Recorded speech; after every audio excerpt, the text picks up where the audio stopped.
Center AM. A night of streaks in the NBA, but a good kind. Steph Curry had a 3-party, and LeBron just put the Lakers on his back. It's been a week, and now we get a wild card weekend. Will Jared Goff play? Will Washington play 2 quarterbacks instead of 1? We're getting you set for wild card weekend. And then 2 days away from the College Football National Championship, and Alabama has a weakness. We'll tell you how the Buckeyes can exploit it. This is Sports Center AM. My guy right behind me is his last Fred. His last game as a statistician. Congrats on the win, Lonzo. LaMelo. LaMelo. Oh, no. LaMelo. Wake up. Is calling LaMelo by the wrong name a little like calling you Randolph instead of Randy? No, it's just Randolph. I'm Nicole. Welcome to Wild Card Weekend, appropriately named for this last week because it's been, well, a thing. Need you to lock it up. We have a weekend review that we do on Saturday mornings. But Friday night, Steph Curry showed it's not how you start the week, it's how you finish it. Because he already played the Clippers earlier in the week. He had a season low in points, a season worst performance from the floor. Oh, but then Friday night happened. So we're in San Fran, or Frisco, as the locals prefer to call it. They're not awake. Steph at 3 to make it a 9-point game. They were down as many as 22, and then the ball's going to find Steph. Hand in his face, didn't matter. The range, strong to quite strong. Only made a 3 against the Clippers on Wednesday. A little better on Friday. A little bit. And he's sharing the basketball as well. Now it's a 4-point game in the fourth. And Steph's going to find Damian Lee. Curry scored or assisted on nearly 56% of the Warriors' points. He had 11 dimes. And yeah, he can go ahead and get to the rim as well, working on Serge Ibaka. Gets that to go, reverse lay-in. 38 points, he was 13 to 24 from the floor. A little better than on Wednesday. Andrew Wiggins, dealing with a quad issue, played through it. He had 16 points, knocks down a triple. The Dubs all the way up 9. Later, Steph, this time over Paul George. 9 made threes for Curry as the Warriors come all the way back and win by 10. We heard from Curry and Kerr, starting with Steph, and what this win does. We're a young team. We're trying to find our identity and understand, how we're going to win games this year. And it takes, all 13 guys that step foot on the floor tonight, and just finding 48 minutes. That was a gutsy win for us to come back and show ourselves in the second half. It's just who Steph is. He's been doing this for many, many years. It's one of the reasons he's a 2-time MVP, and he's a phenomenal basketball player. And usually with Steph, when he has a tough game, he bounces back the next one. It's part of his character and part of his competitiveness. So he found something out there, found some openings, and got himself going. Got himself going, got others going as well. The 11 dimes for Steph, that is a season high, as were the 9 threes. But for Steph, he's been here before. 26th career game with at least 9 made threes, by far the most in NBA history. Matter of fact, it is more than the next 3 players on the list combined. You got the Lakers and the Bulls, and you're like, oh, that should be an easy game for LA, right? Yet late in the second quarter, Bulls up 2. Zach LaVine, you can't make them all, because he did in the first. He had 19 points in the first quarter, but that miss leads to this. LeBron, fast break, went for the layup, tied it at 54.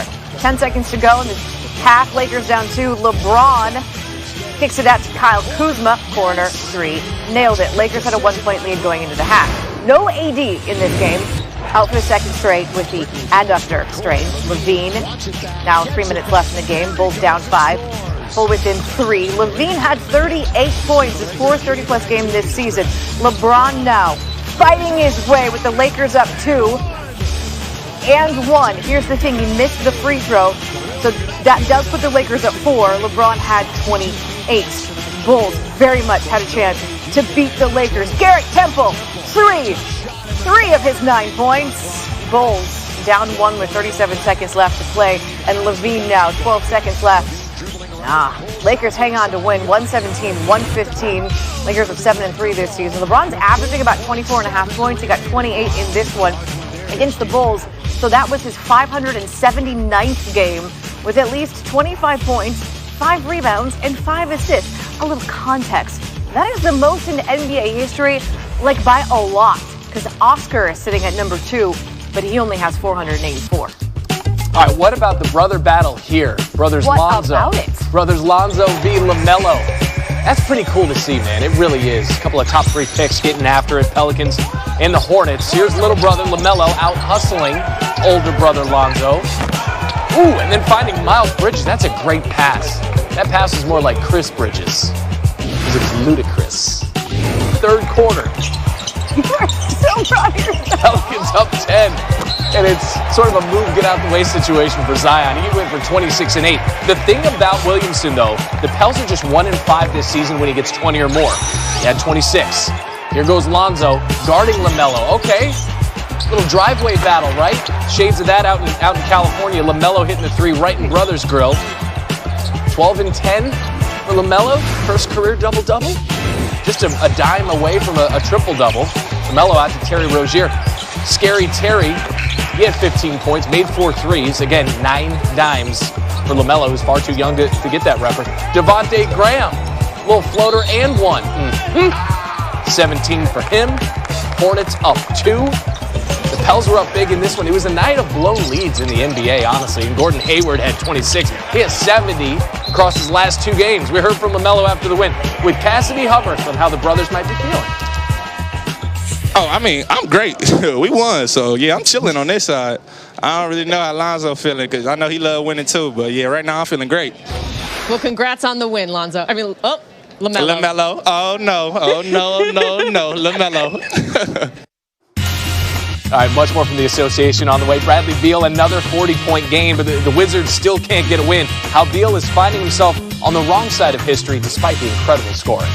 Right now, though, it's not just a wild card weekend. It is a super wild card weekend. 6 games in 2 days, and it starts at 1 to 5 Eastern with the Colts and the Bills meeting for the first time ever in the playoffs. Buffalo hasn't won a postseason game since '95. If that continues, the Colts will head to KC to take on the Chiefs. Remember, this year we are reseeding in the divisional round. 4 Eastern. It's an NFC West showdown between the Rams and the Seahawks. Seattle's won 10 straight home playoff games. This is the 3rd longest streak in NFL history. And then the nightcap, Bucs and Washington. It's been a minute since either team has won a playoff game. Tampa's last one came in the Super Bowl, so it was a big one. That was back in 2003. And Washington's last postseason win was in the 2005 wild card round. Let's huddle up. The Buffalo Bills played their starters in Week 17 because they wanted to stay hot for the playoffs, and they scored 56 points. Since Week 9, they're averaging a league-best 38 points a game. Colts linebacker Bobby Okereke told me you can see the poise and the comfort level of Josh Allen in that offense, and why not? He said, everybody's good.